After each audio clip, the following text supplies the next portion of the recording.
प्रिय दर्शकों, एक हिरण यह कहानी अपनी पत्नी हिरणी को सुनाता है। हिरण कहता है कि हे प्रिय, यह बहुत ही पुराने समय की बात है, जब एक छोटा सा गांव हुआ करता था जिसका नाम धेनुपुर था। इसी गांव में एक युवा ब्राह्मण निवास करते थे जो अत्यंत गरीब थे। उनका नाम मोहन था और वे एक विद्वान ब्राह्मण होने के साथ साथ अत्यंत दयालु, सरल स्वभाव के और परम संतोषी व्यक्ति थे। उनके बचपन से ही उनकी आवाज अत्यंत गहरी और प्रभावशाली थी, जिसके कारण उनके पिता ने उनका नाम मोहन रखा था। लेकिन दुर्भाग्यवश जब वे मात्र 12 वर्ष के थे, तभी उनके माता पिता का साया उनके सिर से उठ गया, जिससे वे जीवन में बिल्कुल अकेले पड़ गए। उस समय वे गुरुकुल में शिक्षा ग्रहण कर रहे थे। एक वर्ष पश्चात जब उनकी 7 वर्षों की शिक्षा पूरी हो गई, तो वे अपने घर लौट आए, किंतु तब तक उन्हें अपने पिता की यजमान परंपरा विरासत में नहीं मिल सकी। इतने वर्षों में यजमानों ने अपने लिए अन्य पुरोहितों की व्यवस्था कर ली थी, जिससे मोहन को गहरा धक्का लगा और वे अत्यंत निराश हो गए। यदि किसी एक गांव में भी उनकी यजमानी होती, तो उन्हें भिक्षा मांगने की नौबत न आती। आमतौर पर जहां पुरोहित और यजमान का संबंध स्थायी होता है, वहां ब्राह्मण का जीवन सम्मानपूर्वक व्यतीत होता है। लेकिन भिक्षा मांगने वाले व्यक्ति को समाज में कोई प्रतिष्ठा प्राप्त नहीं होती। कोई व्यक्ति दया करके थोड़ा बहुत दे देता, तो कोई उपेक्षा से भगा भी देता और ताने मारता कि इतना हट्टा कट्टा युवा व्यक्ति होकर भी भीख मांगने में लज्जा नहीं आती, कुछ काम धंधा क्यों नहीं कर लेते। इन सब बातों से मोहन अत्यंत व्यथित रहते थे। आरंभ के 3-4 वर्षों तक उनके पिता के पुराने यजमानों ने दया करके कुछ सहायता कर दी, जिससे किसी प्रकार उनकी गुजर बसर होती रही। लेकिन धीरे धीरे जब हर घर से उन्हें यह सुनने को मिला कि अब वे बालक नहीं बल्कि युवा हो चुके हैं, इसलिए या तो किसी यजमान को पकड़ लें या फिर कोई उचित कार्य व्यवसाय खोज लें, तो उनकी चिंता और अधिक बढ़ गई। अब तो स्वयं ब्राह्मण भी खेती बाड़ी और श्रम करने लगे थे, और ऊपर से राज्य के राजा ने यह फरमान भी जारी कर दिया था कि केवल असहाय व्यक्तियों को ही भिक्षा देने की अनुमति होगी। अर्थात वृद्ध, बालक अथवा असमर्थ व्यक्तियों को ही दान देने की अनुमति थी, किंतु एक स्वस्थ, सक्षम व्यक्ति को नहीं। ऐसे में यदि किसी ने भिक्षा दी, तो वह राजा की आज्ञा का उल्लंघन करने का दोषी ठहराया जाता। यह सुनकर मोहन अत्यंत दुखी हो गए। उन्हें यह विचार ही असहनीय लगा कि अब तो स्वयं राजा ने भी ब्राह्मणों को भिक्षा देने से मना कर दिया है। यदि उनके पास खेत होते, तो वे स्वयं खेती कर लेते, किंतु उनके पिता ने कभी कोई भूमि खरीदी ही नहीं थी। जब पेट भरने के लिए अनाज तक उपलब्ध नहीं था, तो भूमि खरीदने का तो कोई प्रश्न ही नहीं उठता। पूरा दिन इधर उधर भटकने के बाद जब मोहन निराश होकर घर लौटे, तो उनके हाथ एक मुट्ठी अन्न भी नहीं लग सका। उनके पड़ोस में एक नाई रहा करता था, जो राजा के दरबार में कार्यरत था। वह महीनों में एक बार घर आता और दरबार से प्राप्त वेतन अपनी पत्नी को सौंप जाता। उसी वेतन से नाई की पत्नी अपने बच्चों, सास ससुर का पालन पोषण करती और घर गृहस्थी का अन्य खर्च चलाती थी। नाई को दरबार से संतोषजनक वेतन प्राप्त होता था, और चूंकि वह स्वभाव से लालची नहीं था, इसलिए वह अपने सीमित संसाधनों में भी अपने परिवार के साथ सुख शांति से जीवन यापन कर लेता था। प्रिय दर्शकों, ब्राह्मण को बहुत समय से यह ज्ञात था कि नाई राज दरबार में रहता है और वहां की हर छोटी बड़ी बातों से भली भांति परिचित है। वह राज दरबार के सभी नियम कायदों को जानता है, जबकि ब्राह्मण स्वयं कभी राज दरबार नहीं गए थे। उन्होंने सुन रखा था कि जो व्यक्ति दरबार के नियमों से अनभिज्ञ होता है, उसे राजा के समक्ष जाने का साहस भी नहीं करना चाहिए। राजमहल के लोग साधारण व्यक्ति पर कभी दया नहीं दिखाते, और यदि राजा तनिक भी अप्रसन्न हो जाए, तो क्षुद्र सी भूल पर भी कठोर दंड देने से पीछे नहीं हटते। उनके पिता भी सदा कहा करते थे, बेटा, जो व्यक्ति राज दरबार से दूरी बनाए रखता है, वही निश्चिंत और सुखमय जीवन व्यतीत करता है। विद्वानों की तो कोई एक निश्चित सीमा नहीं होती, वे संपूर्ण विश्व को अपना घर मानते हैं। ब्राह्मण का स्वभावतः कोई शत्रु नहीं होता, क्योंकि उसका धर्म ही समस्त जगत को आत्मीय मानने का होता है। ऐसे में ब्राह्मण को किसी राज दरबार से क्या प्रयोजन हो सकता था? किंतु अब परिस्थितियां विपरीत थीं। यजमानों ने साथ छोड़ दिया था, आश्रय का कोई अन्य विकल्प नहीं बचा था, तो अंततः राज दरबार ही एकमात्र सहारा प्रतीत होने लगा। ब्राह्मण ने सोचा कि यदि उन्हें राज दरबार जाना ही है, तो नाई के माध्यम से ही जाना उचित होगा। वे प्रतीक्षा करने लगे कि कब नाई गांव में वापस लौटे ताकि वे उससे भेंट कर सकें, राज दरबार के नियमों को समझ सकें और वहां जाने की योजना बना सकें। संयोगवश 2 ही दिन बाद मुरहनाई गांव लौट आया। जैसे ही ब्राह्मण को यह समाचार मिला, वे तुरंत उससे मिलने पहुंच गए और अपने कष्ट व कठिनाइयों को विस्तार से सुनाया। उन्होंने कहा, मेरे पिता के यजमान अब मेरे नहीं रहे, जिसके कारण अब मेरा कोई सम्मान नहीं बचा है। मैं पूर्णतः असहाय हो चुका हूं। यह सुनकर मुरहनाई ने सहानुभूति जताई और उन्हें सांत्वना देते हुए कहा, ब्राह्मण देवता, मेरे पिता के साथ भी ऐसा ही हुआ था। जब वे बहुत छोटे थे, तभी उनके पिता इस दुनिया से विदा हो गए थे। उस समय वे 2 वर्षों तक अपने गृहस्थ जीवन से दूर रहे और जब वे वापस लौटे तो तब तक सभी ने अपने लिए नए नाई रख लिए थे। उनके लिए भी कोई स्थान नहीं बचा था, जिससे विवश होकर उन्हें राज दरबार की शरण लेनी पड़ी। अब चूंकि वे वृद्ध हो चुके हैं, इसलिए उनके स्थान पर मैं दरबार में कार्यरत हूं। मुरहनाई आगे कहने लगा, मुझे वहां कोई कठिन या श्रमसाध्य कार्य नहीं करना पड़ता। रहने के लिए एक सुरक्षित स्थान उपलब्ध है, भोजन निःशुल्क मिल जाता है और बस राजा तथा उनके परिवार की दाढ़ी और हजामत बनानी होती है। वैसे भी राजा का परिवार बहुत बड़ा नहीं है, कुल मिलाकर 3 ही सदस्य हैं। राज दरबार के अन्य दरबारी अपनी हजामत मुझसे नहीं बनवाते, क्योंकि मैं केवल राजा का विशेष नाई हूं। इसलिए मुझे किसी तरह की असुविधा नहीं होती। सच कहूं तो मेरे तो दिन मजे में कट रहे हैं। फिर वह ब्राह्मण से बोला, यदि आप भी राज दरबार में कोई कार्य करना चाहें तो आपके लिए भी वहां अवसर उपलब्ध है। दरबार में प्रायः विद्वान आते रहते हैं और राजा उनका अत्यधिक सम्मान करता है। रानी का एक निजी मंदिर भी है, जिसमें अभी तक कोई पुजारी नियुक्त नहीं किया गया है। यदि आप चाहें तो राजा से निवेदन करके उस मंदिर के पुजारी बन सकते हैं। यह एक उत्तम अवसर हो सकता है। वैसे राजा अत्यंत दयालु व्यक्ति हैं, किंतु वे झूठ से अत्यधिक घृणा करते हैं। वे किसी चोर अथवा अपराधी को भी क्षमा कर सकते हैं, किंतु झूठ बोलने वाले को कभी नहीं छोड़ते। ऐसे व्यक्ति को वे कठोरतम दंड देते हैं। ब्राह्मण को यह सुनकर प्रसन्नता हुई और उन्होंने कहा, यह तो बहुत उत्तम बात है। झूठे को दंड अवश्य मिलना चाहिए। राजा वास्तव में एक अच्छे व्यक्ति प्रतीत होते हैं। मुझे अपने साथ राज दरबार ले चलो, मैं स्वयं राजा से मिलकर उनसे वार्तालाप करना चाहता हूं। किंतु पहले तुम मुझे राजा के और भी गुणदोष बता दो। यह सुनकर मुरहनाई ठहाका मारकर हंसा और बोला, ब्राह्मण देवता, मैं आपको राजा के गुणदोष दोनों बता दूंगा। उनके कुछ गुण अवश्य हैं, किंतु अवगुण उनसे कहीं अधिक हैं। जहां एक ओर वे दयालु हैं, प्रजा का भरण पोषण करने वाले हैं और विद्वानों को आदर देते हैं, वहीं दूसरी ओर वे दूसरों की बातें बहुत जल्दी मान लेते हैं। इस कारण वे चापलूस व्यक्तियों से घिरे रहते हैं। उन्हें अपनी प्रशंसा सुनना प्रिय है, किंतु यदि कोई अन्य व्यक्ति झूठ बोले तो वे उसे सहन नहीं कर सकते। वे स्वयं ऐशोआराम और विलासिता में लिप्त रहते हैं, किंतु यदि कोई अन्य व्यक्ति विलासिता का आनंद उठाए तो उसे मृत्युदंड तक दे सकते हैं।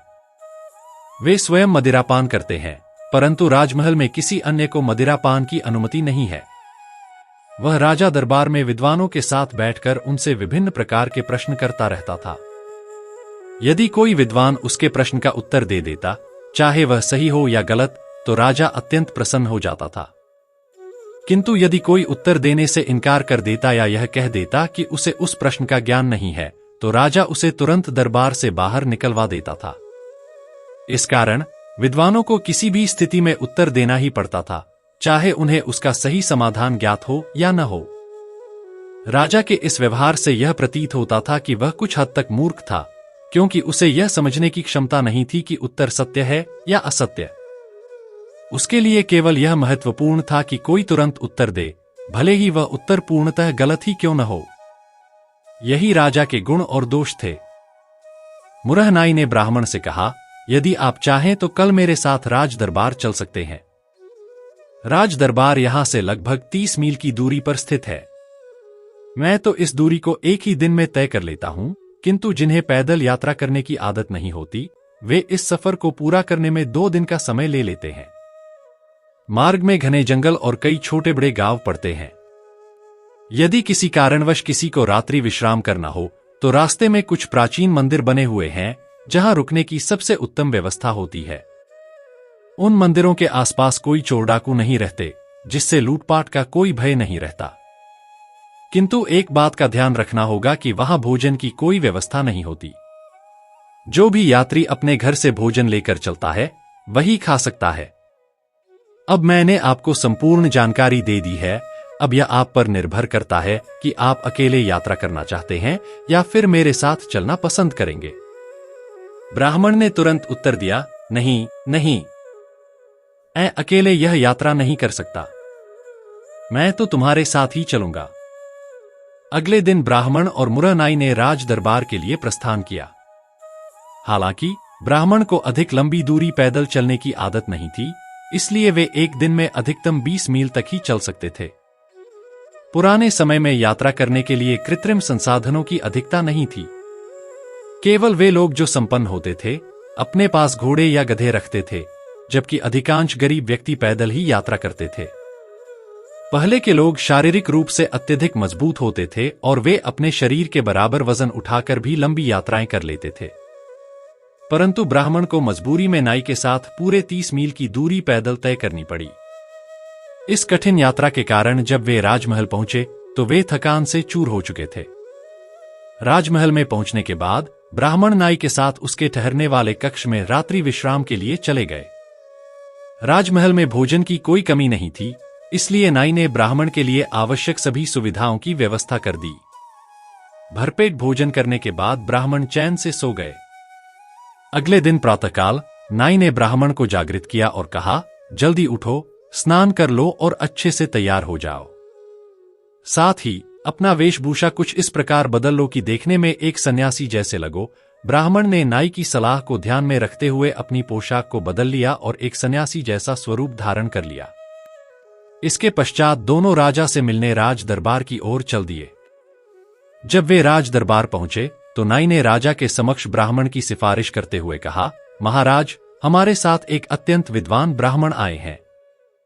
यदि आपको उचित लगे तो कृपया इन्हें अपने दरबार में कोई सम्मानजनक स्थान प्रदान करें अथवा इन्हें रानी जी के मंदिर में पुजारी के रूप में नियुक्त करने की कृपा करें। राजा ने नाई की बात को ध्यानपूर्वक सुना और कुछ क्षणों तक विचार किया। फिर उन्होंने नाई से कहा, इस समय हमारे दरबार में किसी भी प्रकार की कोई रिक्ति नहीं है, इसलिए दरबार में स्थान देना संभव नहीं है। परंतु रानी के मंदिर के लिए मैं लगभग 1 वर्ष से एक योग्य विद्वान पुजारी की तलाश कर रहा हूं, किंतु अब तक कोई उपयुक्त व्यक्ति नहीं मिल पाया। यह अच्छा हुआ कि तुम एक विद्वान ब्राह्मण को अपने साथ लेकर आए हो। हम इन्हें रानी के मंदिर का पुजारी नियुक्त करने पर विचार कर सकते हैं, किंतु इसके लिए कुछ शर्तें हैं। यदि ब्राह्मण उन शर्तों को पूरा करते हैं तो हम आज से ही इन्हें मंदिर का पुजारी नियुक्त कर सकते हैं। ब्राह्मण उत्सुक हो गए और बोले, महाराज, कृपया अपनी शर्तें बताइए, मैं उन्हें पूर्ण करने का प्रयास करूंगा। राजा ने गंभीर स्वर में कहा, सबसे पहली और अनिवार्य शर्त यह है कि ब्राह्मण को विवाहित होना चाहिए। दूसरी शर्त यह है कि उन्हें संतोषी और ईमानदार होना आवश्यक है। इसके अतिरिक्त भी कुछ अन्य शर्तें हैं, किंतु मुझे लगता है कि यह ब्राह्मण उन सभी को आसानी से पूर्ण कर सकते हैं। इस पर नाई ने तुरंत कहा, परंतु महाराज, यह ब्राह्मण अभी तक अविवाहित हैं। राजा का चेहरा कठोर हो गया और वे बोले, नाई, यह तुम क्या कह रहे हो? भला मैं किसी अविवाहित युवक को रानी के मंदिर का पुजारी कैसे नियुक्त कर सकता हूं? रानी के मंदिर के लिए केवल विवाहित ब्राह्मण ही योग्य माने जाते हैं। इन्हें यहां से ले जाओ और किसी अन्य ब्राह्मण को लेकर आओ जो विवाह कर चुका हो। ब्राह्मण यह सुनकर हताश हो गए। वे सोचने लगे, इतनी जल्दी मैं विवाह कहां से करूं? और फिर मेरी स्थिति भी तो ऐसी नहीं है कि कोई मुझसे अपनी बेटी का विवाह कर सके। मैं तो अभी तक अपने भोजन की भी कोई निश्चित व्यवस्था नहीं कर पाया हूं। लोग तो किसान को भी तभी उधार देते हैं जब उनकी कोठी अन्न से भरी होती है, क्योंकि उन्हें विश्वास होता है कि वह उधार चुका सकता है। किंतु जब किसान के कोठार में अन्न नहीं होता तो कोई उसे उधार तक नहीं देता। और यहां तो बात विवाह की है। भला कोई अपनी बेटी किसी निर्धन और बेरोजगार ब्राह्मण को क्यों देगा? इन विचारों में डूबे ब्राह्मण और नाई दोनों नाई के कमरे में वापस लौट आए। ब्राह्मण नाई से उदास स्वर में बोले, मोनू भाई, तुमने मेरे लिए जितना प्रयास किया उसके लिए मैं हृदय से आभारी हूं। किंतु मेरे दुर्भाग्य में यदि भूखे रहना ही लिखा है तो तुम उसे कैसे बदल सकते हो? अब मेरी समस्या विवाह पर आकर टिक गई है और यह पूरी तरह से भाग्य का ही खेल है। मेरा विवाह कैसे संभव हो सकता है? और मान लो किसी तरह विवाह हो भी गया तो मैं अपनी पत्नी को भोजन कैसे उपलब्ध कराऊंगा? इसलिए जो जैसा है उसी रूप में ठीक है। मैं अपनी वर्तमान स्थिति से संतुष्ट हूं। नाई ने गहरी सांस लेते हुए कहा, यह सब बातें ठीक हैं, परंतु मेरी परेशानी भी समझो। राजा ने मेरे ऊपर बेवजह एक योग्य पंडित खोजने की जिम्मेदारी डाल दी है और अब मैं इस कार्य को पूरा कैसे करूं? यदि राजा की आज्ञा का पालन न किया तो किसी भी समय वह मुझे दरबार से निकाल सकता है। मेरी तो पीढ़ियों से चली आ रही नौकरी पर संकट आ खड़ा हुआ है। अब मेरी समझ में नहीं आ रहा कि मैं इस मुश्किल का हल कैसे निकालूं। फिर नाई ब्राह्मण से आग्रहपूर्वक बोला, ब्राह्मण देवता, आप तो मुझसे अधिक चतुर और विद्वान हैं।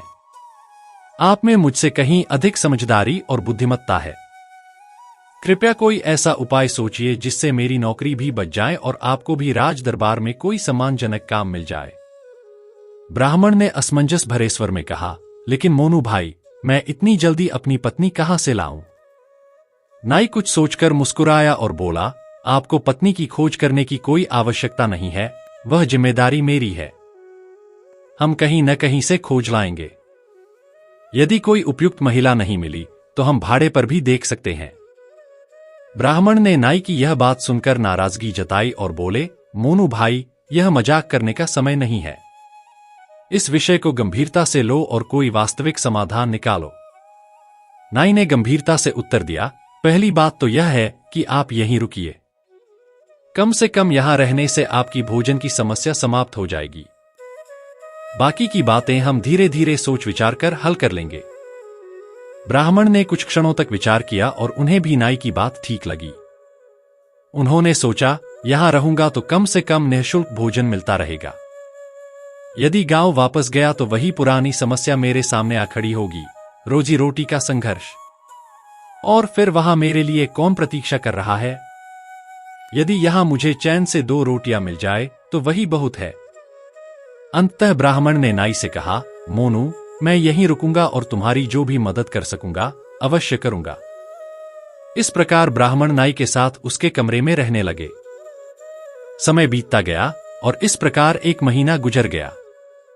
इस अवधि में राजा ने कभी भी नाई से मंदिर के पुजारी के बारे में कोई चर्चा नहीं की। किंतु एक दिन रानी ने राजा से कहा, महाराज, आपको मंदिर के लिए एक पुजारी नियुक्त किए हुए अब तक काफी समय बीत चुका है। क्या यह उचित है कि मंदिर बने हुए 2 वर्ष हो गए और अब तक वहां कोई स्थायी पुजारी नहीं है? तब राजा को सहसा स्मरण हुआ कि उन्होंने नाई को एक पंडित लाने के लिए कहा था। राजा ने रानी को आश्वासन देते हुए कहा, रानी, तुम निश्चिंत रहो। इस सप्ताह के भीतर किसी भी तरह एक योग्य पंडित की व्यवस्था कर दी जाएगी। इसके पश्चात जैसे ही नाई दरबार में उपस्थित हुआ, राजा ने उसे फटकारते हुए कहा, मोनू, 1 महीने से अधिक हो गया है जब मैंने तुम्हें रानी के मंदिर के लिए एक विद्वान पंडित लाने को कहा था, किंतु तुमने मेरी बात को अनसुना कर दिया, ऐसा प्रतीत हो रहा है। नाई तुरंत हाथ जोड़कर बोला, महाराज, मेरी क्या मजाल कि मैं आपकी आज्ञा की अवहेलना करूं। मैंने बहुत प्रयास किया, कई स्थानों पर जाकर ढंग के पंडित की खोज की, किंतु अब तक कोई उपयुक्त व्यक्ति नहीं मिल पाया। मैं अभी भी प्रयासरत हूं, महाराज। राजा ने नाराजगी से कहा, मोनू, मैं तुम्हारी कोई बहानेबाजी सुनने के मूड में नहीं हूं। तुम्हारी लापरवाही के कारण मुझे रानी के प्रश्नों का उत्तर देना पड़ा है। मैंने रानी से वचन दिया है कि 1 सप्ताह के भीतर पुजारी की व्यवस्था कर दूंगा। अब यह तुम्हारी जिम्मेदारी है कि किसी भी तरह इस कार्य को पूरा करो। मैं तुम्हें आज ही इस काम के लिए निकलने का आदेश देता हूं। और हाँ, जब तक तुम नहीं लौटते तब तक अपनी जगह किसी अन्य को मेरी हजामत बनाने के लिए भेजने की व्यवस्था कर देना। नाई ने सिर झुकाकर उत्तर दिया, जो आज्ञा, महाराज। मैं तुरंत प्रस्थान करता हूं। इसके बाद नाई अपने कमरे में पहुंचा और उसने ब्राह्मण को सारा हाल सुनाया। फिर उसने कहा, मैं अब पंडित की खोज में जा रहा हूं। इस दौरान आपको एक काम करना होगा, राजा की रोज सुबह हजामत बनानी पड़ेगी। मुझे आने में 1 सप्ताह लग सकता है, या यदि कोई योग्य ब्राह्मण नहीं मिला तो फिर मेरी वापसी की कोई निश्चितता नहीं होगी। तब तक आपको ही राजा की हजामत बनाने की जिम्मेदारी निभानी होगी। ब्राह्मण यह सुनकर घबरा गए और बोले, मोनू, यह तुम क्या कह रहे हो? भला मैं हजामत कैसे बना सकता हूं? मुझे न तो हजामत बनाने का कोई अनुभव है और न ही मैंने कभी इस कार्य को किया है। यह मेरे बस की बात नहीं है। तुम मुझे अपने साथ ले चलो या फिर मुझे यहां से जाने की अनुमति दो। मैं अब और यहां नहीं रह सकता। नाई ने कड़ाई से कहा, अरे, ऐसे कैसे चले जाओगे? मेरी नौकरी को संकट में डालकर तुम अपना पल्ला झाड़ना चाहते हो? नहीं, आपको यहीं रहना पड़ेगा। जब तक मैं वापस न आऊं तब तक आपको ही राजा की सेवा करनी होगी। ब्राह्मण ने घबराकर कहा, नहीं नहीं, मैं अब यहां नहीं रुक सकता। तुम्हारे जाते ही मैं यहां से निकल जाऊंगा।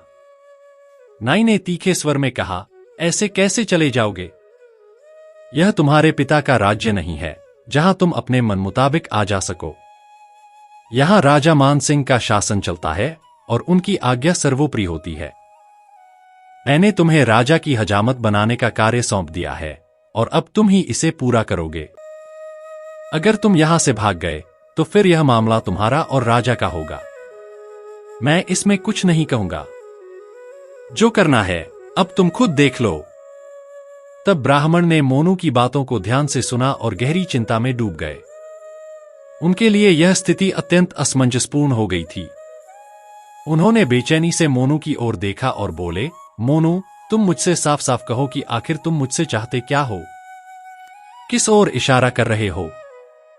मोनू ने बिना कोई देरी किए दृढ़ स्वर में उत्तर दिया, चाहे जैसे भी हो, किसी भी हालत में विवाह कर लो, बस विवाह हो जाना चाहिए। ब्राह्मण आश्चर्यचकित होकर बोले, लेकिन किससे विवाह करो? कहा है वह स्त्री जिससे मैं विवाह करूं? नाई ने आत्मविश्वास से मुस्कुराते हुए कहा, उसकी चिंता आप मुझ पर छोड़ दीजिए, मैं किसी भी तरह इसकी व्यवस्था कर दूंगा। बस 1 दिन का समय दीजिए, मैं अभी इसी जुगाड़ में निकल रहा हूं। यह कहकर नाई राज दरबार से बाहर निकल गया। लेकिन बाहर आते ही उसके दिमाग में उलझन छा गई। अब वह क्या करे? कहां से एक ब्राह्मण ढूंढे या फिर ब्राह्मण के लिए पत्नी का प्रबंध कैसे करे? यह सवाल उसे परेशान कर रहा था। उसके पास कोई ठोस योजना नहीं थी, इसलिए उसने भगवान का नाम लिया और बिना किसी निश्चित दिशा के आगे बढ़ने लगा। चिलचिलाती धूप में चलते चलते दोपहर होने को आई, लेकिन नाई के मन में अब तक कोई समाधान नहीं सूझा था। वह थककर एक बड़े पेड़ के नीचे जा बैठा। उसी पेड़ की दूसरी ओर एक वृद्धा बैठी थी, जिसके साथ एक युवती भी थी। वह युवती अविवाहित थी और उसका विवाह अभी तक नहीं हो पाया था। दरअसल वह वृद्धा अपनी बेटी के विवाह के लिए सहायता मांगने अपने मायके गई थी, लेकिन उसके भाई और भाभी ने उसकी मदद करने से साफ इनकार कर दिया था। हताश और निराश होकर वह वापस लौट आई थी। अब उसकी बूढ़ी हड्डियों में इतना बल नहीं बचा था कि वह कुछ कमाकर अपनी बेटी का विवाह कर सके।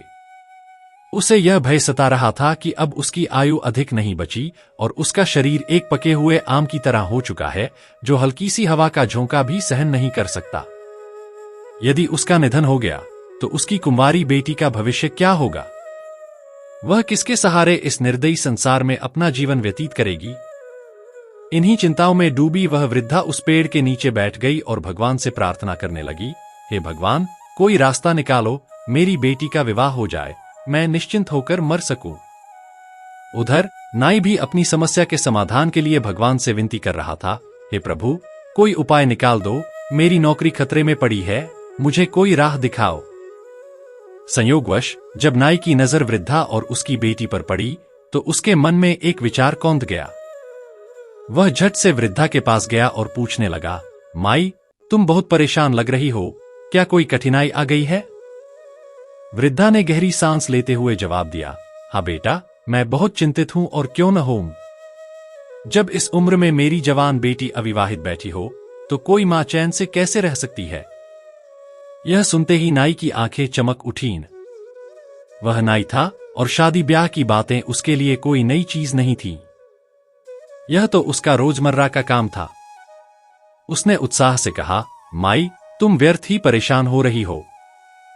मैं अभी तुम्हारी बेटी का विवाह करा सकता हूं। वृद्धा को नाई की बातों पर सहज ही विश्वास नहीं हुआ। उसने संशय भरे स्वर में कहा, बेटा, लेकिन मैं तुझ पर कैसे भरोसा कर लूं? आजकल लोग बहुत चालाक हो गए हैं, ठग हर जगह घूम रहे हैं। मैं कैसे मान लूं कि तू कोई धोखेबाज नहीं है? नाई ने आत्मविश्वास के साथ उत्तर दिया, माई, तुम मुझ पर बेकार का संदेह कर रही हो। मैं कोई साधारण व्यक्ति नहीं, बल्कि राजदरबार का नाई हूं। मैं राजा का खास आदमी हूं। मैं कहीं भी किसी अजनबी से विवाह कराने की बात नहीं कर रहा, बल्कि तुम्हारी बेटी का विवाह स्वयं राजा की उपस्थिति में कराऊंगा, और वह भी राजदरबार के विद्वान पंडित से। वृद्धा फिर भी चिंतित थी। उसने कहा, लेकिन बेटा, मैं तो ब्राह्मण नहीं हूं, मैं वैश्य कुल से हूं। फिर मेरी बेटी का विवाह एक ब्राह्मण से कैसे हो पाएगा? नाई ने ठहाका लगाते हुए उत्तर दिया, अरे माई, तुमने अपने बालों को मेहंदी से रंगकर चमका तो लिया, लेकिन जमाने के बदलते रंग को नहीं समझा। यह जातिवादी की बात पुरानी हो गई है। बेटियों की कोई जाति नहीं होती, वे केवल बेटियां होती हैं। बेटी अगर राजा से ब्याही गई तो रानी बनेगी, सेठ से ब्याही तो सेठानी कहलाएगी, और यदि ब्राह्मण से ब्याही गई तो ब्राह्मणी कहलाएगी। इसलिए यह वैश्य ब्राह्मण की चिंता अपने मन से निकाल दो और मेरे साथ चलो। मैं तुम्हारी सारी परेशानियों का हल कर दूंगा। तुम्हारी बेटी एक विद्वान पंडित की पत्नी बनकर राज करेगी। राज दरबार में ब्राह्मण और ब्राह्मणियों को बहुत मान सम्मान मिलता है। यहां तक कि स्वयं रानी भी ब्राह्मण और ब्राह्मणियों के चरण स्पर्श करती है। ऐसा सम्मान तुम्हें कहीं और नहीं मिलेगा। वृद्धा अब थोड़ी निश्चिंत हो गई। उसने कहा, बेटा, जब तू राज दरबार का आदमी है तो मुझे तुम पर पूरा विश्वास है। मैं तुम्हारे साथ अपनी बेटी को लेकर चलती हूं। नाई वृद्धा और उसकी बेटी को लेकर राज दरबार की ओर निकल पड़ा। रास्ते में काफी समय लग गया और जब वे दरबार पहुंचे तब तक रात काफी हो चुकी थी। इसलिए नाई ने दोनों को अपने कमरे में ठहराया और फिर ब्राह्मण के पास जाकर बोला, ब्राह्मण देवता, मैंने आपके लिए पत्नी की व्यवस्था कर दी है। अब आपको बिना किसी हिचकिचाहट के इस लड़की से विवाह करने के लिए तैयार हो जाना चाहिए। ब्राह्मण ने कुछ क्षण तक लड़की को देखा और फिर संदेहपूर्वक पूछा, मगर मोनू, यह लड़की ब्राह्मण तो है ना? नाई ने झल्लाकर उत्तर दिया, ससुरे, मेरी जान पर बनी है और तुझे जाति की पड़ी है। मैं कोई पागल दिखता हूं क्या? मेरे सिर पर यह आफत आ पड़ी है, मेरी नौकरी खतरे में है और तुझे बस जाति का रोना ही रोना है। अरे, मैं क्या तुझे कोई मूर्ख नजर आता हूं? तेरे चक्कर में मेरी नौकरी अटक गई है और तुझे बस आंख में लगाने के लिए सुरमा चाहिए। यह लड़की बस एक लड़की है, इसकी कोई जाति नहीं होती।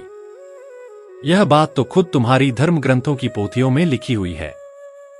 तुम खुद ऐसे ही उपदेश देते रहते हो और अब यहां आकर जाति की बातें कर रहे हो। अगर अब कोई नया बहाना बनाया या तमाशा किया तो मुझसे ज्यादा बुरा कोई और नहीं होगा। नाई की कड़ी बातें सुनकर ब्राह्मण समझ गया कि अब चुप रहने में ही भलाई है। नाई पहले ही 1 महीने से उसे अपने सिर पर परजीवी की तरह ढो रहा था और अब उसकी नाराजगी बढ़ती जा रही थी। ब्राह्मण ने हालात को भांपते हुए संयमित स्वर में कहा, अरे मोनू काका, आप बेवजह नाराज हो रहे हैं। मेरा कहने का अभिप्राय कुछ और था, आप गलत अर्थ निकाल रहे हैं। नाई झुंझलाकर बोला, चुप, बिल्कुल चुप। अब एक भी शब्द और नहीं बोलोगे। अगले दिन सुबह होते ही नाई ब्राह्मण और बुढ़िया की बेटी को लेकर राज दरबार पहुंचा। वह राजा के सामने हाथ जोड़कर बोला, महाराज, मैंने ब्राह्मण देवता के विवाह की पूरी व्यवस्था कर दी है। इस कन्या से इनका विवाह होते ही ये पूरी तरह विवाहित हो जाएंगे और फिर आप इन्हें रानी के मंदिर में पुजारी के रूप में रख सकते हैं। राजा ने नाई की बात सुनकर मुस्कुराते हुए कहा, अरे नाई, तुमने मेरी समस्या का हल ऐसा ढूंढा है जैसे जलेबी के पेचदार घुमाव से भी ज्यादा उलझा हुआ कोई रास्ता हो। खैर, जो भी हो, हल तो निकाल ही लिया है। हम इस विवाह को अपनी स्वीकृति देते हैं और ब्राह्मण को रानी के मंदिर के पुजारी के रूप में नियुक्त करते हैं। राजा की अनुमति मिलते ही नाई ने पूरे विधि विधान के साथ ब्राह्मण का विवाह संपन्न करवा दिया। विवाह के बाद नाई ने राजा से विशेष आग्रह किया कि वह वृद्धा को कुछ सोने की मुद्राएं प्रदान करे। राजा ने उदारतापूर्वक वृद्धा को स्वर्ण मुद्राएं दे दी। वृद्धा ने राजा और नाई को हृदय से आशीर्वाद दिया और खुशी खुशी अपने घर लौट गई। ब्राह्मण अब रानी के मंदिर का पुजारी बन चुका था और नित्य पूजा पाठ करने लगा। लेकिन एक समस्या अब भी बनी हुई थी। राजा ने विवाह तो करवा दिया, पर ब्राह्मण के रहने के लिए किसी स्थान की व्यवस्था करने के बारे में कोई विचार ही नहीं किया। शायद राजा के ध्यान में यह बात आई ही नहीं कि विवाह के बाद ब्राह्मण को रहने के लिए एक कमरा भी चाहिए। अकेला होता तो कहीं भी सो लेता, लेकिन अब उसकी पत्नी भी थी, जिसके लिए तो छत का प्रबंध आवश्यक था। नाई ने कुछ दिनों के लिए अपने ही कमरे में ब्राह्मण को ठहरा दिया और खुद खुले में सोने लगा। उसका मानना था कि कुछ ही दिनों में राजा को यह बात समझ आ जाएगी और वह स्वयं ही ब्राह्मण के लिए एक कमरा दे देंगे। मगर उसका अनुमान पूरी तरह गलत निकला। राजा को इस विषय का ख्याल तक नहीं आया, और वैसे भी राज दरबार में कोई राजा से यह कहने की हिम्मत नहीं कर सकता था कि महाराज, ब्राह्मण के रहने के लिए एक कक्ष दे दीजिए। ब्राह्मण भी स्वयं राजा से यह मांग करने का साहस नहीं कर पा रहा था। बड़ी कठिनाई से उसे राज दरबार में स्थान मिला था, और वह नहीं चाहता था कि कोई छोटी सी गलती उसके लिए भारी पड़ जाए। उसे डर था कि अगर उसने राजा से कोई अतिरिक्त मांग कर दी तो शायद वह नाराज हो जाए और उसे मंदिर की सेवा से ही हटा दे। आखिर राजा और पागल हाथी दोनों एक जैसे होते हैं, जो उनके मन में आए वही कर डालते हैं, और कोई भी उन्हें रोकने टोकने वाला नहीं होता। एक दिन नाई ने ब्राह्मण से कहा, ब्राह्मण देवता, अब मेरा भी कुछ ख्याल कीजिए। मैंने आपको कुछ दिनों के लिए अपना कमरा दे दिया, लेकिन मैं अधिक दिनों तक खुले में नहीं सो सकता। अब आप अपने रहने की कोई व्यवस्था कीजिए। ब्राह्मण ने परेशानी से कहा, मोनू काका, जब आपने इतनी सारी व्यवस्थाएं कर दी हैं, तो कृपया मेरे रहने के लिए एक कमरा भी दिलवा दीजिए। नाई ने हंसते हुए कहा, देखो, मैंने तुम्हारे लिए भोजन का प्रबंध किया, चूल्हे और आग की व्यवस्था की, खाना पकाने के लिए बर्तन दिए, मगर अब पका पकाया भोजन तो मैं तुम्हारे मुंह में नहीं डाल सकता। खाना तुम्हें खुद ही खाना पड़ेगा। उसी तरह रहने की व्यवस्था भी तुम्हें खुद ही करनी होगी। या फिर एक काम करो, अपनी पत्नी को गांव छोड़ आओ। आखिर मेरी पत्नी भी तो घर पर रहती है, तुम्हारी पत्नी के साथ भी वह रह लेगी और उसकी मदद कर देगी। राजा जब चाहेंगे तुम्हारे लिए कमरे की व्यवस्था कर देंगे। वैसे भी इस दरबार में कोई भी व्यक्ति अपनी पत्नी के साथ नहीं रहता। अभी तक राजा की नजर तुम पर नहीं पड़ी है। इससे पहले कि कोई समस्या खड़ी हो, अपनी पत्नी को घर छोड़ आओ। नाई ने आगे कहा, मुझे भी अपने घर जाना है और पत्नी को खर्चा देकर आना है। 1 महीने की पगार तो तुम्हें मिल ही गई है, उसमें अकेली पत्नी कितना खर्च कर लेगी। चलो, उसे घर छोड़ आओ। ब्राह्मण को यह बात उचित लगी और वह नाई की सलाह मानकर अपनी पत्नी को घर छोड़ने के लिए गांव चला गया। नाई भी उसके साथ गया, जिससे ब्राह्मण को अनिवार्य रूप से एक दिन में 30 मील की लंबी यात्रा करनी पड़ी। ब्राह्मण का शरीर अधिक परिश्रम करने का आदी नहीं था, इसलिए यह यात्रा उसके लिए थकान भरी रही। एक दिन घर पर रुकने के बाद तीसरे दिन ब्राह्मण नाई के साथ वापस राजदरबार लौटने लगा।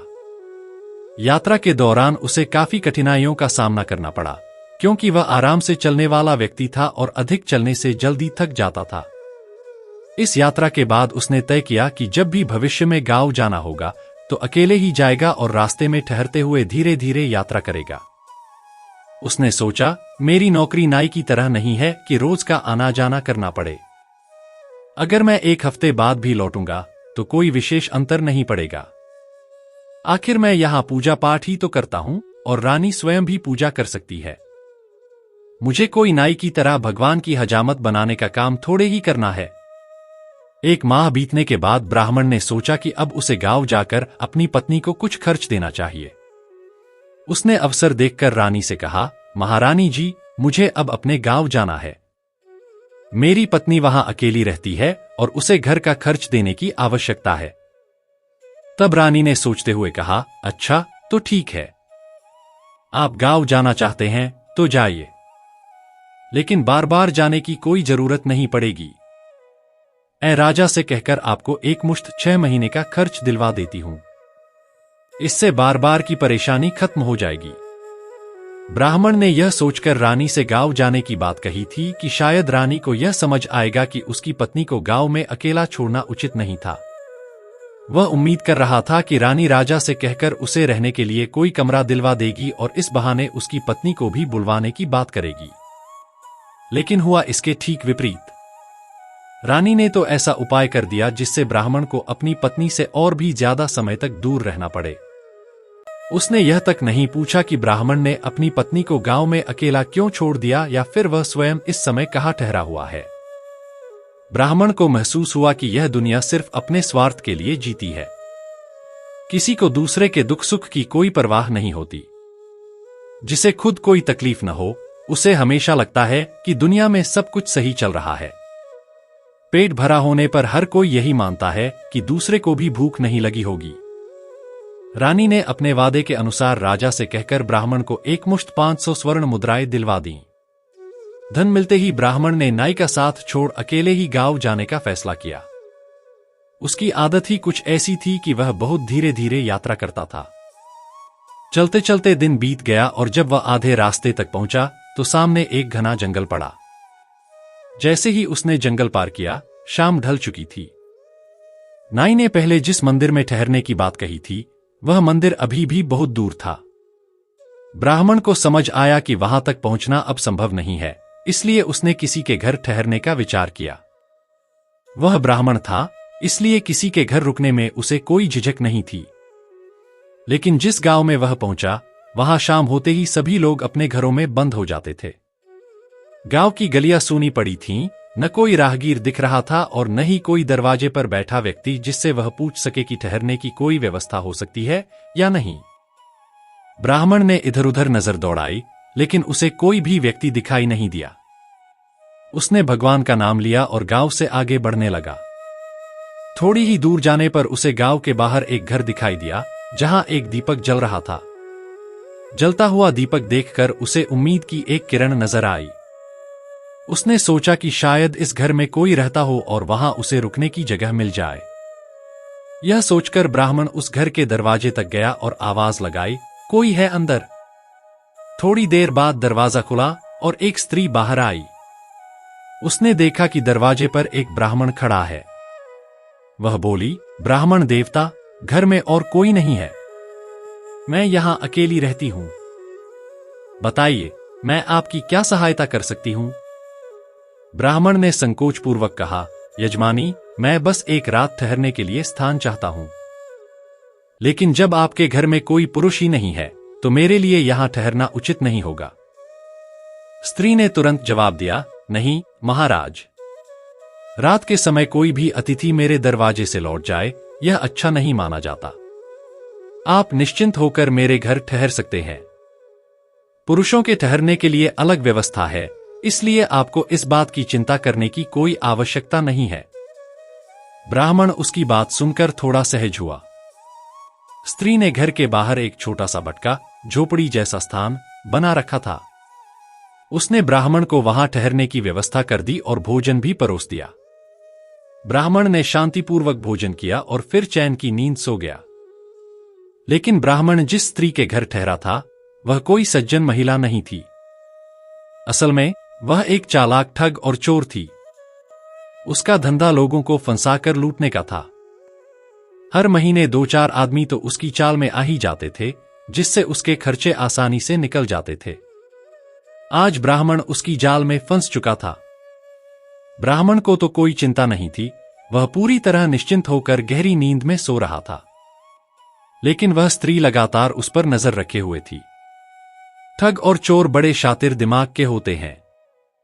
वे पहले ही भाप लेते हैं कि किस व्यक्ति के पास पैसा है और किसकी जेब खाली है। स्त्री ने पहले ही अंदाजा लगा लिया था कि ब्राह्मण के पास राजा से मिली 500 स्वर्ण मुद्राएं हैं और वह उन्हें सिरहाने रखकर सोया हुआ है। अपने दिमाग का इस्तेमाल करते हुए उसने उसी आकार और रंग की एक दूसरी पोटली तैयार की, जिसमें टूटे घड़े के छोटे छोटे टुकड़े भर दिए। फिर बहुत सावधानी से ब्राह्मण के सिरहाने से उसकी असली पोटली हटाकर अपनी नकली पोटली रख दी। इसके बाद उसने घर का दरवाजा अंदर से बंद कर लिया और निश्चिंत होकर सोने चली गई। भोर होते ही ब्राह्मण की आंख खुली। उसने उठकर दरवाजे की ओर देखा और आवाज लगाई, यजमानी, अब सुबह हो गई है। मैं अब अपने घर के लिए प्रस्थान कर रहा हूं। अपने दरवाजे और घर का ख्याल रखना। स्त्री ने आंखें मलते हुए दरवाजा खोला और बाहर आई। उसने मुस्कुराते हुए ब्राह्मण को विदा किया। ब्राह्मण ने उसे आशीर्वाद दिया और अपने रास्ते पर आगे बढ़ गया। दिन भर पैदल यात्रा करने के बाद वह आखिरकार अपने गांव पहुंच गया। जब उसकी पत्नी ने दरवाजे पर उसे देखा तो खुशी से झूम उठी। वैसे तो उसके घर में अभी भी राशन बचा हुआ था, लेकिन पति के आगमन की खुशी कुछ और ही होती है। उसकी आंखों में चमक थी और मन प्रसन्नता से भर उठा। वह अकेले अपने घर में रह रही थी और किसी स्त्री के लिए अकेले घर में रहना न केवल कठिन बल्कि कभी कभी भयावह भी हो सकता है। हर दिन उसे किस चीज की जरूरत पड़ेगी यह तो निश्चित नहीं था, लेकिन अगर उसकी तबीयत खराब हो जाती या कोई विपत्ति आ जाती तो उसकी देखभाल करने वाला कोई नहीं होता।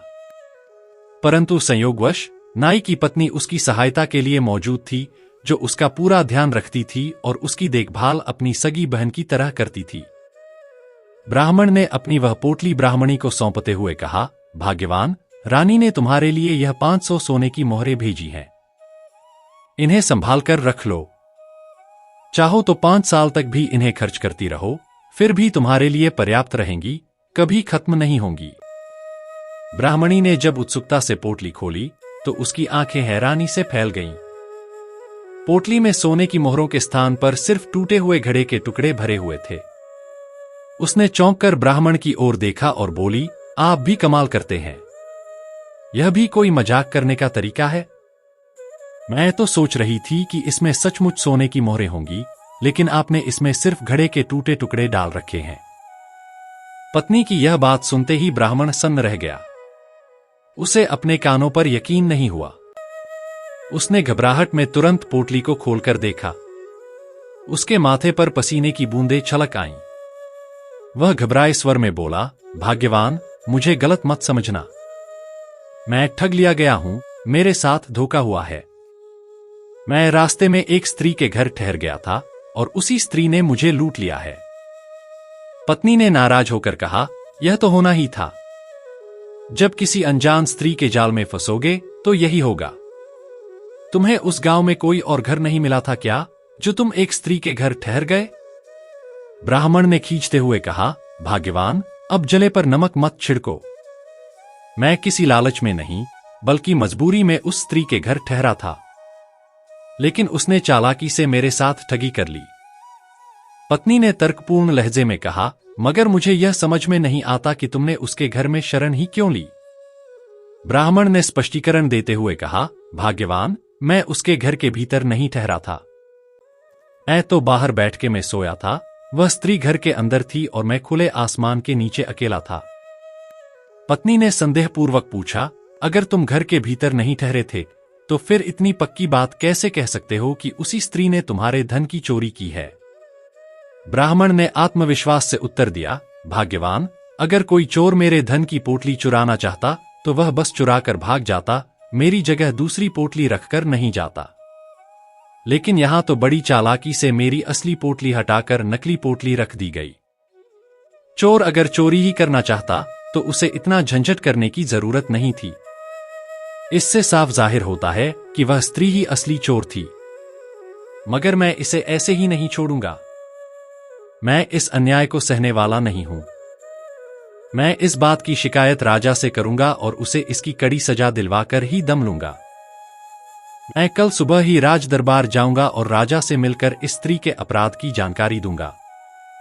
उसे तो मैं फांसी तक चढ़वा दूंगा। ब्राह्मणी ने महसूस किया कि ब्राह्मण अब इस घटना से काफी आहत और क्रोधित था। उसे घर में रुकना अब अच्छा नहीं लग रहा था। वह सुबह होने का भी इंतजार नहीं कर सका और तुरंत ही राज दरबार के लिए निकल पड़ा।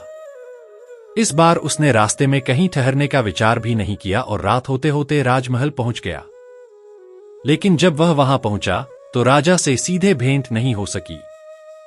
उसने अपनी समस्या महल के नाई को बताई। ब्राह्मण ने गहरी निराशा और गुस्से के साथ कहा, नाई भैया, मेरे साथ बहुत बड़ा अन्याय हुआ है। मैं रास्ते में एक स्त्री के घर ठहर गया था और उस स्त्री ने मेरी सारी जमा पूंजी लूट ली। कल सुबह मैं राजा के सामने यह बात रखूंगा और न्याय की मांग करूंगा। नाई ने हंसते हुए कहा, कोई फायदा नहीं होगा ब्राह्मण जी। राजा तो उल्टा आप पर ही नाराज हो जाएगा। वह यही सवाल करेगा कि आप एक अनजान स्त्री के घर ठहरने क्यों गए, और फिर हो सकता है कि वह यह भी सोचे कि आपने खुद ही कोई गड़बड़ की होगी, तभी उस स्त्री ने भी आपको ठग लिया। आदमी को किसी स्त्री के घर में ठहरने से पहले 1000 बार सोचना चाहिए। ब्राह्मण झुंझलाकर बोला, नहीं मोनू काका, मैंने ऐसा कुछ भी नहीं किया, मैं निर्दोष हूं। नाई ने सिर हिलाते हुए कहा, आपके कहने भर से कुछ साबित नहीं होगा। अगर राजा नाराज हो गया तो आपको महल से धक्के मारकर निकाल देगा। मेरी मानो, इस बात को यही खत्म कर दो और कोई शिकायत मत करो। परंतु ब्राह्मण अपनी जिद पर अड़ा रहा। उसने दृढ़ता से कहा, नहीं, मैं राजा से अवश्य शिकायत करूंगा। मैं राजा को बताऊंगा कि आपके राज्य में क्या क्या अनाचार होता है। यहां केवल चोर लुटेरे ही नहीं, बल्कि स्त्रियां भी ठगी करने में माहिर हैं। इस अन्याय का पर्दाफाश करना जरूरी है। नाई के लाख मना करने के बावजूद ब्राह्मण अगले दिन दरबार में गया और राजा के सामने सारा घटनाक्रम कह सुनाया। उसने राजा से कहा, महाराज, आपके राज्य में न केवल पुरुष चोर और लुटेरे हैं, बल्कि स्त्रियां भी निर्दोष लोगों को ठगती हैं। मुझे एक स्त्री ने बेरहमी से लूट लिया। आपके द्वारा दिया गया सारा धन उस स्त्री ने हड़प लिया। राजा ने उसकी बात ध्यान से सुनी, फिर गंभीर स्वर में बोला, ब्राह्मण, तुम्हें एक अकेली स्त्री के घर रात में ठहरने की क्या आवश्यकता थी? मुझे तो संदेह हो रहा है कि तुम स्वयं किसी अनुचित कार्य में लिप्त थे और अब अपनी गलती छुपाने के लिए यह साजिश रच रहे हो। लेकिन हम इस मामले की पूरी जांच करवाएंगे ताकि सच्चाई सामने आ सके। इसके बाद राजा ने मोनू नाई को आदेश दिया, तुम इस घटना की सत्यता की जांच करो। यह पता लगाओ कि वास्तव में उस स्त्री ने ब्राह्मण को लूटा है, या फिर कहीं ऐसा तो नहीं कि ब्राह्मण स्वयं ही किसी षड्यंत्र में शामिल हो और अब झूठी शिकायत कर रहा हो। राजा की आज्ञा पाकर मोनू नाई ने अगले ही दिन उस गांव की ओर प्रस्थान कर दिया जहां ब्राह्मण ने ठहरने का दावा किया था। वह अपने मन में लगातार विचार कर रहा था कि ब्राह्मण जैसा व्यक्ति गलत नहीं हो सकता, परंतु मनुष्य के अंतःकरण में क्या चल रहा है, यह जानना अत्यंत कठिन होता है। पुरुष का मन कब विचलित हो जाए और शैतानी प्रवृत्ति में लिप्त हो जाए, इसका कोई निश्चित अनुमान नहीं लगाया जा सकता। यदि रात के समय कोई अकेली स्त्री दिख जाए तो कभी कभी एक संत पुरुष का मन भी डगमगा सकता है, तो फिर यह साधारण ब्राह्मण भला कैसे अपने मन को काबू में रख सकता था? नाई ने किसी तरह रास्ते में ही रात बिता ली और जैसे ही भोर हुई वह उस स्थान की ओर चल पड़ा जहां ब्राह्मण ने ठहरने की बात कही थी।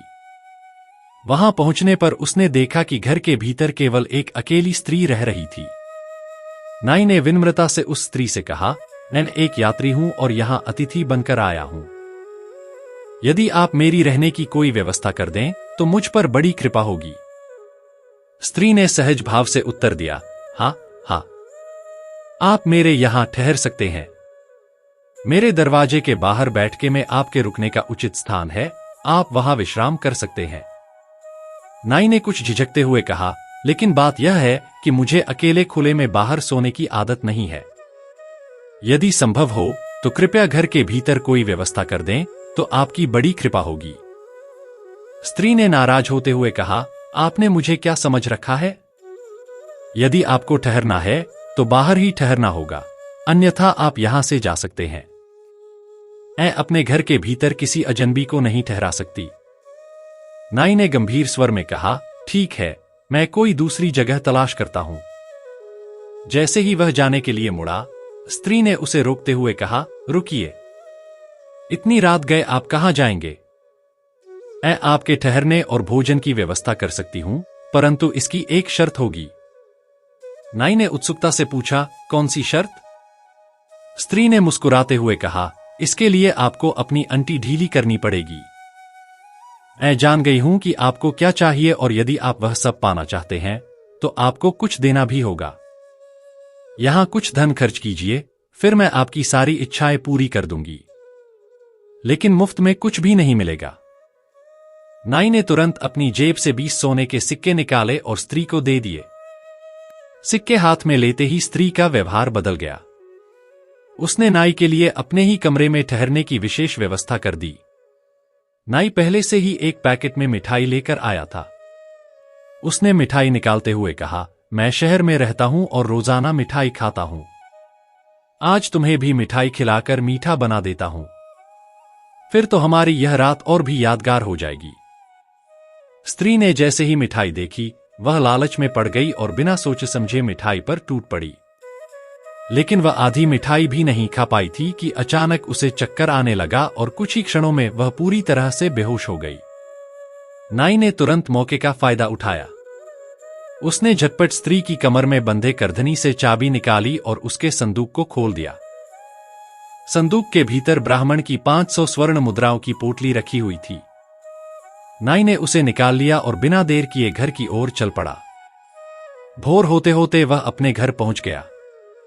धन की चमक ऐसी होती है कि बड़े बड़े लोगों का ईमान डगमगा सकता है। पहले नाई का इरादा था कि वह यह धन ब्राह्मण को वापस कर देगा, लेकिन जैसे ही धन उसकी मुट्ठी में आया, उसका मन बदल गया। उसने सोचा, भला यहां कौन देख रहा है कि मैं क्या कर रहा हूं? ब्राह्मण यहां आकर यह देखने तो नहीं वाला कि धन मेरे पास है या नहीं। अब उसका ईमान डगमगा चुका था और उसने बेईमानी का रास्ता चुन लिया। घर पहुंचते ही उसने पोटली अपनी पत्नी को सौंप दी और गर्व से कहा, भाग्यवान, यह धन मैंने राजा से 1 वर्ष पहले ही अग्रिम रूप से ले लिया है। अब मैं सोचता हूं कि हर 2-3 महीनों में एक बार ही यहां आया करूंगा। पत्नी ने मुस्कुराते हुए उत्तर दिया, आप बिल्कुल सही कह रहे हैं। बार बार इतनी दूर से आना काफी कठिन होता होगा। आप चाहें तो 4-5 महीने के अंतराल पर ही आया करें। लेकिन हां, जब भी आएं, 2-4 दिन के लिए नहीं, बल्कि कम से कम 1 पखवाड़े तक हमारे साथ रहें। नाई ने सहमति में सिर हिलाते हुए कहा, ठीक है भाग्यवान, तुम्हारी जो आज्ञा होगी मैं वही करूंगा। अगर कहो तो इस बार ही 2-4 दिन और ठहर जाऊं? पत्नी ने हंसते हुए कहा, नहीं नहीं, आप गलत समझ रहे हैं। मेरी ऐसी कोई इच्छा नहीं है। मैं तो सिर्फ यह कह रही थी कि जब आप आएं तो घर के कामों में भी हाथ बंटाए। बच्चे बड़े हो रहे हैं, उनकी जरूरतें भी बढ़ रही हैं, तो हमें पहले से कुछ योजनाएं बनानी होंगी। नाई 3 दिन घर में ठहरने के बाद वापस लौट गया। राजा ने जब उसे दरबार में बुलाकर पूछा, क्या तुमने सच्चाई का पता लगाया? क्या वह स्त्री सचमुच चोर है? नाई ने उत्तर दिया, नहीं महाराज, वह स्त्री कोई चोर नहीं है, बल्कि वह तो एक सीधी सादी मेहनतकश महिला है। मुझे इस सच्चाई को समझने में 2 दिन का समय लग गया। वह स्त्री पूरी ईमानदारी से मेहनत मजदूरी करके अपना जीवन यापन कर रही है। राजा ने क्रोधित होकर कहा, साला ब्राह्मण ही धूर्त निकला। उसने खुद ही धन रास्ते में किसी भोगविलास में उड़ा दिया होगा और अब दोष एक निर्दोष स्त्री पर डाल रहा है। राजा ने तुरंत ब्राह्मण को दरबार में बुलवाया और गुस्से में कहा, तू एक बहुत बड़ा बदमाश आदमी है। ब्राह्मण होते हुए भी तू इतना धूर्त निकला। मैं तुझे जेल में डाल सकता था, मगर तेरी जाति का सम्मान रखते हुए ऐसा नहीं करूंगा। लेकिन अब तुझे राज दरबार में रहने की अनुमति नहीं है। मेरी रानी महल में नहीं है, कहीं ऐसा न हो कि तेरी गंदी नजर उस पर भी पड़ जाए। मैं नहीं चाहता कि तेरे कारण मुझे ब्राह्मण हत्या का पाप लगे। इसलिए अभी और इसी वक्त मेरा महल छोड़कर कहीं और चला जा। ब्राह्मण, जो स्वयं निर्दोष था, अब परिस्थितियों ने उसे अपराधी बना दिया था। राजा ने उसकी कोई बात नहीं सुनी और उसे महल से बाहर निकाल दिया। निराश और हताश ब्राह्मण महल से बाहर आ गया। अब उसे समझ नहीं आ रहा था कि वह कहाँ जाए, क्या करे। अगर वह इस हाल में अपने घर लौटा तो उसकी पत्नी भी उस पर गुस्सा करेगी। आखिर जब वह अकेली स्त्री के घर ठहरने की बात पर ही इतनी भड़क गई थी, तो अब जब उसे यह सब पता चलेगा तो न जाने कैसी प्रतिक्रिया देगी। उसे लग रहा था कि जैसे कोई लाल कपड़ा देखकर घोड़ी बिफर जाती है, वैसे ही उसकी पत्नी भी उस पर टूट पड़ेगी। अब मैं यह सोच रहा हूं कि यदि राजा ने उसी बात को लेकर मुझे दरबार से निकाल दिया है, तो मेरी पत्नी भी इस पर पूरा विश्वास कर लेगी। फिर तो वह यह भी सोच सकती है कि मैं सच में कोई दुष्ट व्यक्ति हूं और संभवतः मेरे साथ रहना ही छोड़ दे। बड़ी मुश्किलों के बाद मुझे एक जीवन संगिनी मिली है, अब उसे कैसे इतनी आसानी से जाने दे सकता हूं? इसीलिए मैं घर नहीं गया और जंगल की ओर भटकता रहा। जंगल में घूमते घूमते रात हो गई। तब मैंने एक बड़े पेड़ के नीचे विश्राम करने का निश्चय किया। मगर कुछ ही क्षणों बाद मन में ख्याल आया कि यदि मैं यहां जमीन पर सोता हूं तो कोई भी जंगली जानवर बड़ी आसानी से मुझ पर हमला कर सकता है और मुझे मारकर खा सकता है। यह सोचकर मैंने उसी पेड़ पर चढ़ने का विचार किया। जैसे ही मैं पेड़ पर चढ़ने की कोशिश करने लगा, अचानक उस पेड़ से एक भयानक प्रेत प्रकट हो गया। वह गूंजती हुई आवाज में बोला, अरे मूर्ख, तुमने इतनी बड़ी हिम्मत कैसे की कि मेरे घर में घुसने का दुस्साहस कर रहे हो? यह पेड़ मेरा निवास स्थान है और तुम इस पर चढ़कर मेरे घर में प्रवेश करने का साहस कर रहे थे। ब्राह्मण घबराकर बोला, प्रेत महाराज, मुझे क्या पता था कि यह आपका निवास स्थान है, वरना मैं यह भारी भूल कभी नहीं करता। कृपया मुझे क्षमा करें, मैं अनजाने में ही यह गलती कर बैठा। इसके बाद ब्राह्मण ने एक ही सांस में अपने साथ हुई सारी घटनाएं विस्तार से सुना दी। उसने बताया कि कैसे राजा ने उसे निर्दोष होते हुए भी दरबार से निकाल दिया, कैसे वह दर दर भटक रहा है और कैसे अब उसका जीवन निराशा से भर गया है। अंत में उसने दुखी होकर कहा, अब अगर आप भी मुझ पर क्रोधित हैं तो मुझे मार ही डालिए, कम से कम इस दुख भरे जीवन से तो छुटकारा मिलेगा। प्रेत बड़े ध्यान से ब्राह्मण की पूरी कहानी सुन चुका था। वह समझ गया कि ब्राह्मण वास्तव में जमाने के अन्याय का शिकार हुआ है। उसे दया आ गई और उसने निश्चय किया कि वह उसकी मदद करेगा। तब प्रेत बोला, हे ब्राह्मण, चिंता मत करो मेरे मित्र। इस निर्दयी संसार में भले ही कोई इंसान तुम्हारी सहायता न करे, लेकिन मैं एक प्रेत होते हुए भी तुम्हारी सहायता करूंगा।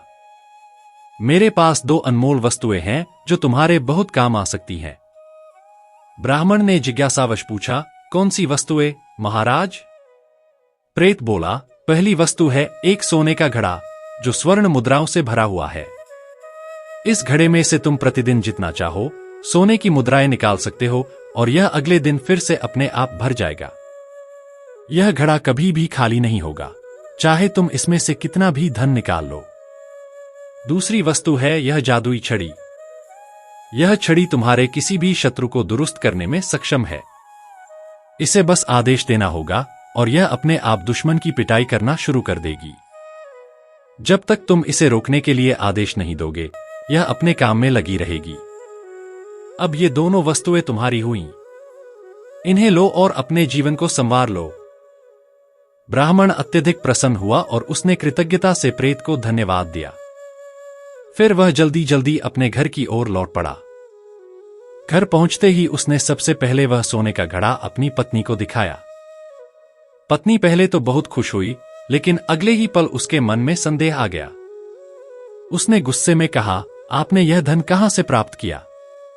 कहीं यह चोरी का तो नहीं है? ब्राह्मण को यह सुनकर बहुत बुरा लगा। वह क्रोधित होकर बोला, मुझे अपने विवेक पर अफसोस हो रहा है कि मैंने तुमसे विवाह किया। तुम हर बात पर मुझ पर संदेह करने लगती हो।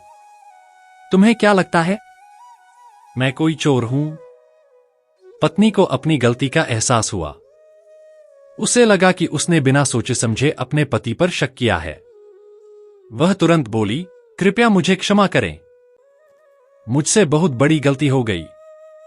मैं एक स्त्री हूं और स्त्रियों को संदेह करने की आदत होती है, परंतु अब से मैं ऐसा कभी नहीं करूंगी। ब्राह्मण ने उसकी ओर देखकर कहा, अब माफी मांगकर मुझे शर्मिंदा मत करो। अच्छा, अब मैं तुम्हें इस धन का पूरा रहस्य बता देता हूं। इसके बाद उसने पत्नी को विस्तार से पूरी घटना बताई कि यह धन उसे प्रेत ने दिया है और यह कभी समाप्त नहीं होगा।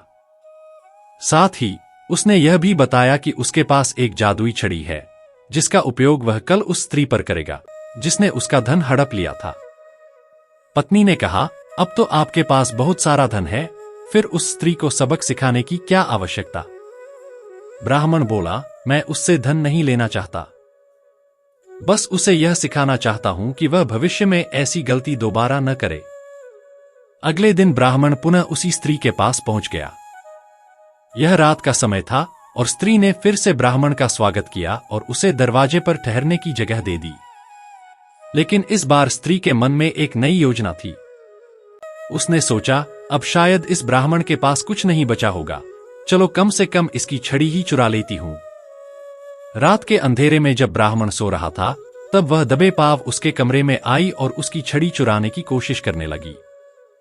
लेकिन ब्राह्मण पहले से ही सतर्क था और वह जाग रहा था।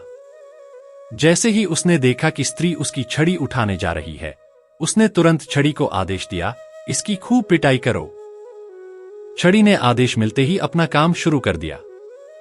वह स्त्री को बेरहमी से पीटने लगी। स्त्री दर्द से कराहने लगी और जोर जोर से चीखने लगी। तब ब्राह्मण बोला, अगर अपनी जान बचाना चाहती हो तो तुरंत मेरी पोटली मुझे लौटा दो, वरना यह छड़ी तुम्हें छोड़ेगी नहीं। स्त्री रोते हुए बोली, मुझे माफ कर दो, वह धन अब मेरे पास नहीं है, उसे नाई ले गया है। ब्राह्मण ने तुरंत छड़ी को रुकने का आदेश दिया और वह सीधे अपने घर लौट आया। संयोग से उसी समय नाई भी वहां आ गया। ब्राह्मण ने बिना देर किए छड़ी को आदेश दिया, अब इसकी भी अक्ल ठिकाने लगा दो। छड़ी ने नाई की जमकर पिटाई करनी शुरू कर दी। नाई दर्द से चिल्लाने लगा और आखिरकार उसने बिना पूछे ही अपना गुनाह कबूल कर लिया। वह घबराते हुए बोला, हाँ, मैंने ही पैसे चुराए थे, कृपया मुझे माफ कर दीजिए। ब्राह्मण ने कहा, अब मैं तेरी शिकायत राजा से करूंगा। तभी उसकी पत्नी ने उसे रोकते हुए कहा, नाई में लाख बुराइयां हों, लेकिन उसने आपकी भलाई ही की है। आपकी शादी भी उसी की वजह से हुई थी और आपको राज दरबार में नौकरी भी उसी की सिफारिश से मिली थी। मनुष्य का स्वभाव लालची होता है, लेकिन इसने आपसे कोई धन जबरदस्ती नहीं लिया था, इसलिए इसे माफ कर दो। पत्नी की बात सुनकर ब्राह्मण ने नाई को क्षमा कर दिया। नाई भी अपनी गलती पर पछताने लगा और माफी मांगने लगा। इस प्रकार ब्राह्मण अपनी पत्नी के साथ सुखपूर्वक रहने लगा। अब उसे नौकरी की आवश्यकता नहीं थी, क्योंकि अब वह स्वयं एक देने वाला बन गया था। तो प्रिय दर्शकों, हमारी आज की यह कहानी यहां समाप्त होती है। हम उम्मीद करते हैं कि आपको हमारा आज का यह वीडियो, आज की यह कहानी पसंद आई होगी और आप इससे ढेर सारी प्रेरणा लेंगे। मिलते हैं अगली ज्ञान चर्चा के साथ अगले वीडियो में, तब तक के लिए नमस्कार, धन्यवाद।